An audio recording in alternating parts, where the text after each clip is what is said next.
What's going on, guys? ZynovFTW here. Today we'll be discussing all of the features for Commander Mode on Battlefield 4. I'll be getting all my information from the official Battlefield 4 blog. As always, there will be a link in the description to the article I'm reading for the video. If you guys want to go check that out, as I said, there will be a link in the description to do so.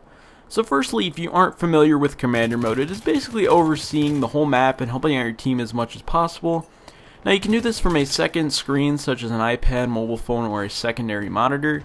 If you're playing on the PC, that is. Next, I will read a short article from the blog as well. Put a picture on your screen so you can sort of follow along with me as I read it.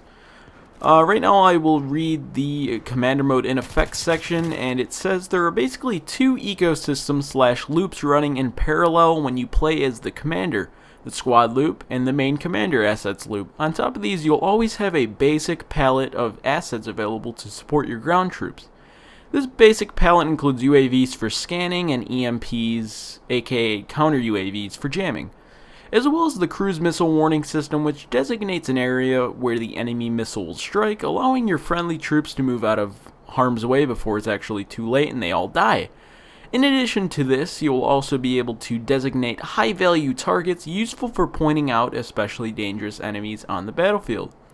For instance, if there's somebody going like 47-3 in a jet, you can sort of like laze them, and your team will hunt them down and kill them with stingers. And for that guy, it'll be really annoying, but it'll help out your team a bunch.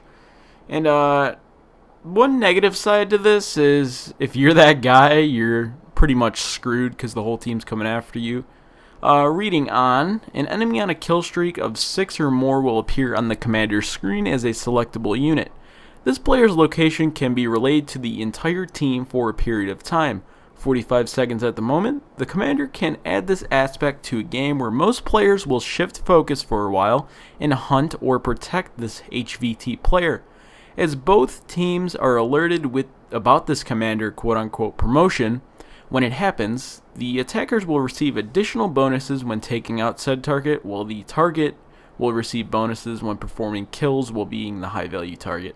Thus, both parties have something to gain from this.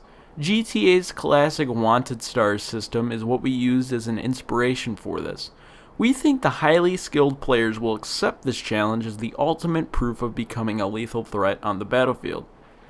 And then it goes on to talk about his personal favorites, yada yada yada. We don't really need to read that. So basically, you get some UAVs for scanning a specific area and EMPs or counter UAVs for jamming a specific area, as well as the cruise missile warning system, which warns your team when a cruise missile is about to strike a certain area so they can get the hell out of the way. I don't want to be anything or anywhere near a cruise missile when it strikes. One other thing is designating high-value targets, such as someone who has a very high kill streak and is doing some heavy damage to your team. It basically spots that person for 45 seconds. Now, coming from an experienced player such as myself, I don't really like the high value target idea. I mean, I get pissed off enough when people try and hunt me down. Now I have to deal with the entire enemy team hunting me down and trying to kill me.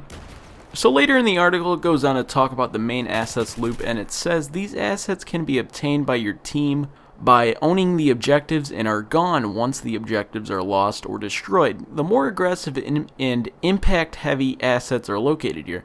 Depending on the map and game mode, these are the cruise missile, which is launched from fixed positions on the map. They will fly at cruising altitude before dropping in on an arc at the designated point, wiping out anything in the vicinity. Their power is substantial, and this is why a good commander will use the cruise missile warning asset whenever possible. Two types of map scans: vehicle and infantry scan, used for long-term highlighting of enemy units on the map for your team. Finally, the AC-130 gunship. As seen in the Commander Mode videos and in Battlefield 3's Armored Kill, this powerful plane provides ground support from the multiple weapons it has, as well as a mobile spawn point covering a large section of the map.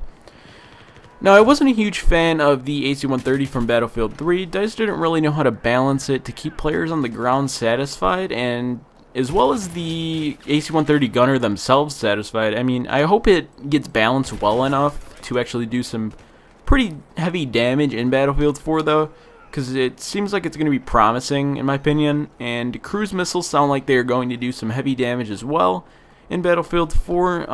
Now, whenever I spotted somebody in Battlefield 3, It seemed like it went away too fast, so I like the idea of a long-term highlighting of an enemy or a vehicle from the commander. It's probably going to be around 45 seconds to a minute, like it said previously. So even later in the article, it goes on to talk about squad loop, and it says these assets are earned in a similar way to field upgrades for your squad. So an experienced squad player will feel right at home with these. All the commander scoring events are fed into the squad assets bar. Each asset costs 1, 2, 3, or 4 chunks of the bar. On a max bar, the commander can use the most expensive asset or 4 of the least expensive asset. Depending on the situation at hand, similar to the squad wipe, a chunk of this bar will be depleted when the asset is used.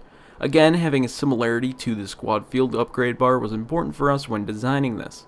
The assets available in this loop are squad promotion, or boosting the squad members' individual field upgrade bars towards the next unlock, vehicle drop, deploying a quad bike or a light boat depending on your terrain via parachute, supply drop, deploy a large crate that will heal, resupply, and repair friendly units. In addition, friendly units would be able to change kits on the field, which we think is an interesting tactical addition to the game, as do I.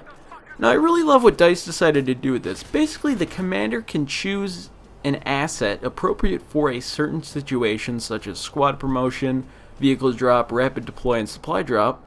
I really love the supply drop because you can sort of change kits from it. For instance, if you're a medic and there's a tank close to you, you can change kits to an engineer and have the whole squad take out the tank. And then when you're done, you can switch back to your medic kit. I simply love the whole concept of that. I think DICE did a really good job designing this and really putting a lot of customization ideas into it. That's just about it for this video, guys. Remember to leave a like if you enjoyed the video, and leave a comment telling me which feature of the Commander mode you are looking forward to using the most in Battlefield 4. Also, be sure to subscribe to never miss any Battlefield 4 news. This is Zynov, and I'll see you on the battlefield.